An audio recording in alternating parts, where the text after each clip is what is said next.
Hi guys, I'm Ashley. Welcome to my channel. Today I'm going to be sharing with you my September TBR.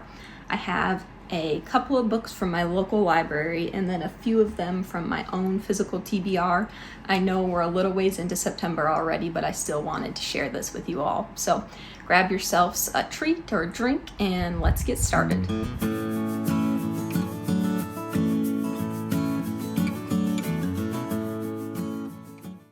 All right, the first book up is The Underground Library by Jennifer Ryan.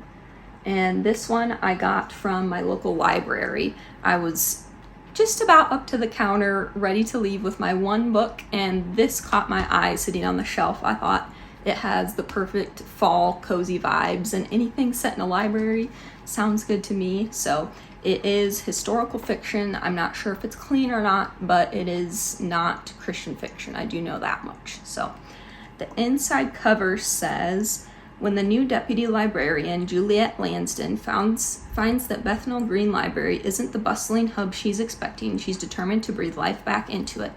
But can she show the men in charge that a woman is up to the task of running the library, especially when a confrontation with her past threatens to derail her? Katie Upwood is thrilled to be working at the library, although she is only there until she heads off to university in the fall. But after the death of her beau on the front line and amid tumultuous family strife, she finds herself harboring a life-changing secret with no one to turn to for help. Sophie Bowman, a young Jewish refugee, came to London on a domestic service visa only to find herself working as a maid for a man who treats her abominably. She escapes to the library every chance she can, finding friendship among the literary community as well as aid in finding her sister, who is still trying to flee occupied Europe. When a slew of bombs destroy the library, Juliet relocates the stacks to the local underground station where the neighborhood residents shelter nightly, intent on lending out stories to keep spirits up. But tragedy after tragedy threatens to unmoor the women and sever the ties of their community. Will Juliet, Katie, and Sophie be able to overcome their own troubles and save the library, or will the beating heart of their neighborhood be lost forever? So, I think that sounds really good, and from the little bit I've read so far, it's a really easy, smooth read. I've never read anything by Jennifer Ryan, but so far I'm impressed by her writing style. And I just feel like she does a really great job of making you feel like you're in London with each of these characters, just immersed in the atmosphere, which is something super special and what I was hoping for out of a cozy fall read. And I can't wait to see where the story goes. The next one up is Born of Gilded Mountains by Amanda Dykes. I thought it was a really pretty cover. This is from my local library also. It is Christian fiction. I'm not sure if it's, Christian historical fiction. This one says, legends are tucked into every fold of the Colorado mountains surrounding the quaint town of Mercy Peak, where residents are the stuff of tall tales. The peaks are taller still, and a lost treasure has etched mystery into the very terrain. In 1948, when outsider Mercy Windsor arrives after a scandal shatters her gilded world as Hollywood's beloved leading lady, she's determined to forge a new life in obscurity in this time-forgotten Colorado haven. She purchases Wildwood, an abandoned estate with a haunting history, and begins to restore it to its former glory. But as she does, her every move tugs at the threads of the mountain's lore, unearthing what becomes of her long-lost pen pal Rusty Bright and the whereabouts of the infamous Galloping Goose rail car. Number 8, which vanished years ago, along with the mailbag it carried, whose contents could change the course of countless lives, not to mention the fabled treasure that, if found, could right so many wrongs. Among the towering mountains that stand as silent witnesses, the ghosts of the past entangle with the courage of the present to find a place where healing, friendship, and hope can abide amid a world forever changed. This story sounds so good. I haven't ever read anything by her, but I looked this up on Goodreads when I was in the library, and I think it has 4.43 stars, which is pretty high for the amount of reviews that it has. So I am really looking forward to this. Then I have A Salted Caramel by Amanda Flower. This is from my physical TBR, and it is a cozy mystery. I have never read a cozy mystery before, but I am looking forward to trying them out. I really enjoy Hallmark mystery movies, and I feel like cozy mysteries have to be like Hallmark mysteries, in a book form?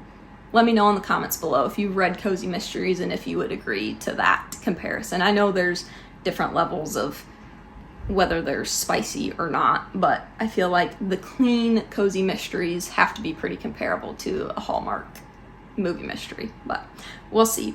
I did talk about this book in my fall TBR, so I won't read the whole back of this book, but this is the first one in an Amish candy shop mystery series, and it sounds like the main character, Bailey, in this book leaves her job at a chocolatier in New York City to go back home to her small hometown in Ohio and help her grandfather, who is supposedly ill.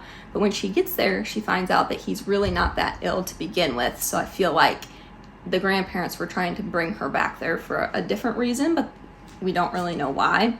But she ends up finding a dead body in her grandpa's small town chocolate candy shop, and her grandpa looks like the prime suspect, so she takes it upon herself to try and solve that mystery.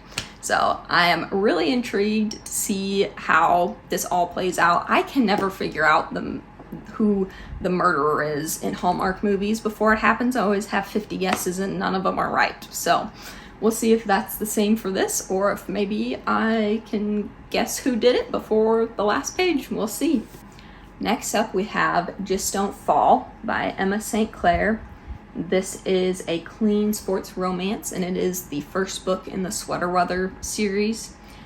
The little summary at the top of this says, "Before Logan Barnes was hockey's hottest bad boy, he was my brother's best friend and my first crush. Oh yeah, and the guy who ghosted me and broke my teenage heart." So, sounds like we have a brother's best friend trope, which I am here for. I think it looks like a really cute book, and I'm excited to give it a try.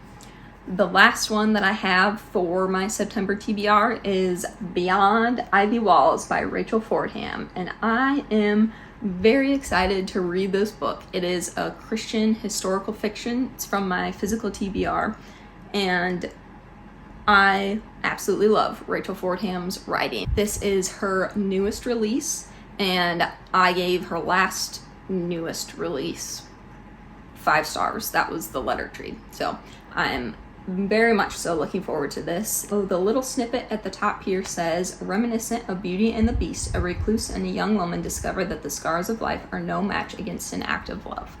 So I would say for me growing up, Cinderella was my favorite Disney princess movie, and then Beauty and the Beast would be my second favorite. So very excited to see what Rachel does with this.